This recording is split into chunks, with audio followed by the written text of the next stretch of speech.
L'apôtre Pierre a demandé à un couple, Anania et Saphira. Eux-mêmes, ils ont dit, on va vendre notre terrain, notre plantation, notre champ. On va donner l'argent pour soutenir l'œuvre. Et plus tard, Satan allait leur parler. Le montant que vous allez donner, c'est trop pour l'église. Divisez. Pourquoi tout ça là, vous allez donner à l'église? Mettez l'âme dedans. Et ils ont mis l'âme dedans. Et les deux se sont mis là-bas, ils se sont mis d'accord. Chérie, on avait dit on allait donner l'argent là. Mais on a vendu ça à 5 millions. Allons-y dire que c'est à 2 millions. On a vendu, gardons 3 millions, on ne sait jamais. La Bible dit, dès que le mari est arrivé, les apôtres lui demandent. Il dit, voici l'offrande. On dit, tu as vendu le champ en combien? Il dit 2 millions. La Bible dit, Pierre va demander, pourquoi Satan a-t-il rempli ton cœur au point que tu mentes au Saint-Esprit? Et là, je vais parler de comment Satan rentre dans le cœur du chrétien. Tu vis la débauche, mais quand on te demande, ça fait 2 ans que je vis la sanctification. Pourquoi Satan a-t-il rempli ton cœur au point que tu mentes au Saint-Esprit? Tout à l'heure, si je dis, ceux qui se masturbent, venez devant, on va demander pardon à Dieu. D'autres ne vont pas s'asseoir, ils vont dire, ils ne se masturbent pas. Il ne faut pas dire, va t'inquiéter. Il ne faut pas avoir peur. Faut pas avoir peur. Ils s'amusent, c'est une force à l'aide. Mais si je dis ça tout à l'heure, il y a des gens à cause de la honte, Satan va leur dire, tu vas te lever. Au fait, est-ce que tu sais que si tu te lèves, les gens vont te juger? Demain, tu vas regarder les gens comment? On dit qu'on a tante jolie, là, c'est ma plausible. Toi, tu vas te lever. Tu ne connais pas la honte, hein? Et quand on dit, toi, tu fais? Non, moi, je ne fais pas ça, papa. Moi, je ne me reconnais pas dans ça. Moi, je crains le Seigneur. Moi, je suis. Et Satan va t'envoyer à cause des yeux des gens à mentir à Dieu. Oh, tu es devant Dieu et tu mens à Dieu vis-à-vis. Oh, tu sais que Dieu connaît la vérité, mais pourvu que les hommes ne sachent pas la vérité. Parce que Anania et Saphira, Dieu connaissait le prix auquel ils avaient vendu le champ, mais ils pensaient que Pierre ne connaissait pas. Et ils sont morts dans ça. Et la femme arrive après qu'on a enterré son mari. Et on lui demande, elle dit, mais où est mon mari? On dit, non, il est là, mais le champ là, vous avez vendu à combien? Elle dit, mais il vous a pas dit, on a vendu à 2 millions.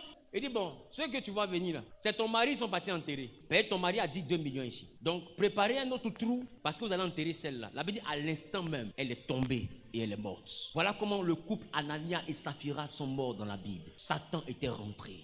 C'est pourquoi la Bible dit, vous n'avez pas à lutter contre la chair et le sang. Parce que Satan, quand il rentre, il vient pour opposer 2 personnes. Mais quand tu comprends ce que je t'explique, tu comprends que quand Satan entre en quelqu'un, la personne devient dangereuse. Dans ce cas, il te faut simplement t'éloigner. Un moment va venir où cette pensée va quitter sa tête et tu vas retrouver l'ami que tu avais perdu. Mais tant que la pensée est là, reste dans ton coin et puis observe et prie pour la personne pour que Satan quitte sa tête. Il y a des personnes qui te vouent une haine que toi-même tu n'arrives pas à expliquer. Je te promets, si tu leur poses la question, eux aussi n'arrivent pas à expliquer. Il y a des gens, vous ne vous parlez pas depuis 5 ans, mais si on vous a fait asseoir vous deux pour vous demander pourquoi vous ne vous parlez pas.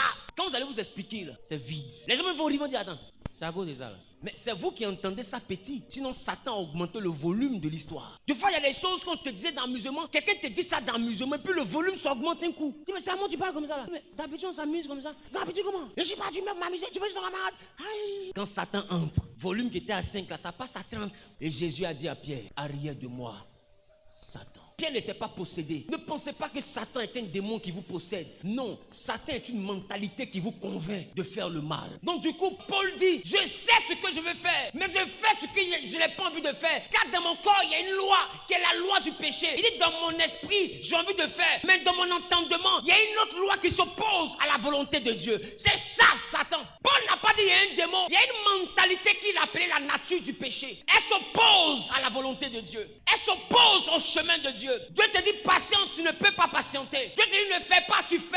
Et tu es dans l'adversité avec Dieu. Mais en même temps que tu te comportes comme quelqu'un qui désobéit à Dieu, en même temps tu veux que ce soit Dieu qui te bénisse. En fait, tu dis une chose et son contraire en même temps. Et je vous dis, tous ceux en qui Dieu remarque la mentalité Satan, Dieu les combat. Parce que ça lui rappelle quelqu'un. J'ai envie de dire à quelqu'un, celui qui commet une erreur par faiblesse est différent de celui qui commet une erreur par commerce. Parce qu'un commerce ne peut être une erreur. Un commerce est un projet. Voilà pourquoi il y a un registre de commerce. Un commerce c'est une entreprise. Mais est-ce que vous savez qu'il y a des gens qui se sont mariés même par commerce? C'est-à-dire qu'ils n'avaient jamais prévu marier la personne ou elle n'avait jamais prévu marier la personne. Mais parce que tu peux devenir riche dans ce mariage, tu t'en vas te marier. Ça, c'est pas un mariage, c'est un commerce. Tu n'as jamais prévu sortir avec quelqu'un, mais parce qu'il te donne l'argent et que tu sais que si tu sors avec lui, tu auras beaucoup plus. Alors tu sors avec la personne. Ça, c'est pas tomber dans l'impudicité. Non, ça, c'est un commerce. Et le premier commerçant de ce genre-là, je m'en vais, je ne sais pas si toi-même tu as la réponse, mais le premier, mon pied me fait mal même, tu vois. Le premier commerçant de ce genre-là, demande à ton voisin, il va te dire, il s'appelait comment?